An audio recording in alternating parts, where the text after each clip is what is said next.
आपको बताऊं, इमाम अहले सुन्नत ने आज से 1 सदी पहले उम्मत को तिजारती कानून अता फरमाया कि मुसलमान तिजारत में कैसे तरक्की करे। उस पर आपने पूरा रिसाला लिखा, तदबीर फलाह नजात व इस्लाह। इसमें इमाम ने 4 निकात उम्मत मुस्लिमा को अता फरमाए कि अगर लोग इस पर अमल करेंगे तो दुनिया की सबसे ज्यादा तिजारत में तरक्की याफ्ता कौम मुस्लिम होगी। लेकिन उस रिसाले पर तवज्जो नहीं दी गई। मैं कहता हूं कौम के हर दानिश्वर से कि उस रिसाले की तरफ तवज्जो करे।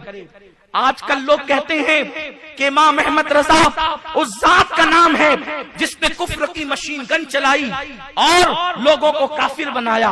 मेरे आका अलैहिस्सलाम के दीवानों, ये इमाम अहमद रजा पे जुल्म है। इमाम अहमद रजा ने पानी का मसला पूछा गया तो खुद फतवा दिया बहैसियत मुफ्ती। तयम्मुम का मसला पूछा गया, बहैसियत मुफ्ती खुद फतवा दिया। तिजारत का मसला पूछा गया, बहैसियत मुफ्ती खुद फतवा दिया। लेकिन जब काफिरों के लिए कुफ्र के मुतालिक सवाल हुआ, गुस्ताखों के कुफ्र के मुतालिक सवाल हुआ, तो अपने वक्त का मुफ्ती आज़म आलम फतवा नहीं देता बल्कि खुद मुस्तफ्ती बन जाता है और उलमाए अरब की बारगाह में खुद सवाल लेकर के हाजिर होता है कि ये कुफ्र का मामला है, फतवा मैं नहीं दूंगा। इमाम अहमद रजा ने फतवा देने में, खास तौर पे कुफ्र का फतवा देने में इतनी एहतियात बरती कि फतावा रज़विया में आप खुद बयान फरमाते हैं कि अगर किसी का एक कौल अल्लाह अकबर 99 जहद कुफ्र की तरफ ले जाता है और एक जहद ईमान की तरफ ले जाता है तो मुफ्ती को चाहिए कि वो ईमान का पहलू इख्तियार करे,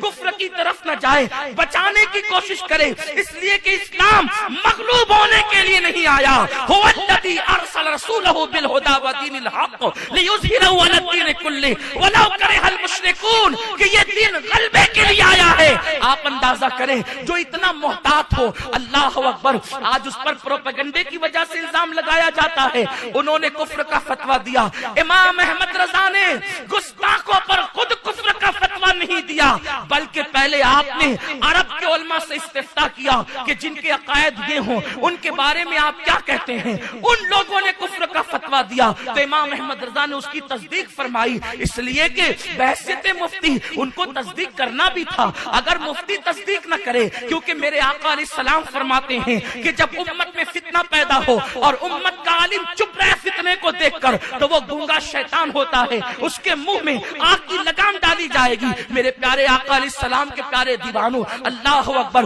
बुजुर्गों के हवाले से बहुत सारी गलत फहमियां पैदा की गई है, लेकिन मैं कौम के दानिश्वरों को ये पैगाम देना चाहता हूँ, फतावा रज़विया शरीफ की तरफ रुजू करे, इमाम अहमद रजा की किताबों की तरफ रुजू करे। डॉक्टर इकबाल जैसा मुफक्किर आला हज़रत के फतावों को देखकर कहते हैं कि मैंने मौलाना अहमद रजा के फतावे पढ़े तो पढ़ने के बाद इस नतीजे पर पहुंचा कि मौलाना ने पूरी जिंदगी अपने किसी फतवे से रुजू नहीं किया।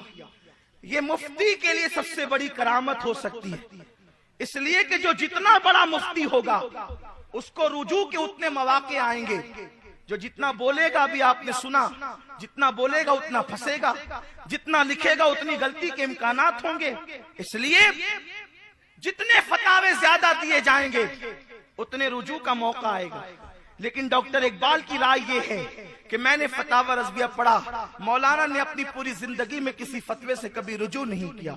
उसकी वजह यह है कि मौलाना जब भी किसी राय को कायम करना चाहते हैं पहले खूब उसको परख लेते हैं और दलील की रोशनी में समझ लेते हैं, उसके बाद राय कायम करते हैं। इसीलिए मौलाना को कभी फतवे से रुजू करने की जरूरत पेश नहीं आई। ये डॉक्टर इकबाल कह रहे हैं और फरमाते हैं, अगर आला हज़रत इमाम अहमद रजा इमाम आज़म के दौर में होते तो इमाम आज़म को उनको देखकर उनकी आंखें ठंडी होती और इमाम आज़म इमाम अहमद रजा को सफ़े अव्वल के शागिर्दों में जगह अता फरमाते। ये डॉक्टर इकबाल जैसे मुफक्किर का कहना है।